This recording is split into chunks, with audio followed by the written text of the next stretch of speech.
राधानगरी तालुक्यातील मानेवाडी गावात मागील 2 ते अडीच महिन्यांपासून तीव्र पाणी टंचाई निर्माण झाली असून ग्रामस्थांना पिण्याच्या पाण्यासाठी वणवण भटकावे लागत आहे।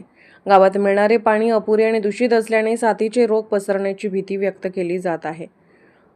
कोतेपैकी मानेवाडी गावासाठी सुमारे 95 लाख रुपयांची पेयजल योजना तसेच 16 लाख रुपयांची ग्रॅव्हिटी पाणी योजना मंजूर असतानाही प्रत्यक्षात स्वच्छ आणि पुरेसे पाणी मिळत नसल्याचा ग्रामस्थांचा आरोप आहे। गावात 2 विहिरी असूनही पाण्याचा प्रश्न कायम आहे। काही ठिकाणी पाणी तपासणी न करता थेट विहिरीत सोडण्यात येत असल्याचा आरोप नागरिकांनी केला आहे। कोते गावाला तुळशी नदी येथून पाणीपुरवठा होतो आणि तेथूनच मानेवाडीला पाणी आणले जाते। मात्र नैसर्गिक झऱ्याचे पाणी आटल्याने ओढ्याचे पाणी थेट पिण्याच्या पाण्यात मिसळले जात असल्याची माहिती समोर आली आहे। हा प्रकार आरोग्यासाठी धोकादायक असल्याचे बोलले जात आहे। ग्रामप्रशासनाने नुकतेच पेयजल योजनेवर 7 लाख रुपये खर्च केल्याचे सांगितले जात आहे।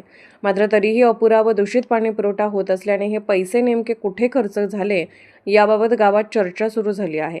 काही व्यक्तींनी पाणी योजनेच्या पाईपलाईनमधून शेतीसाठी पाणी वळवण्याचा प्रयत्न केल्याचाही आरोप करण्यात येत आहे।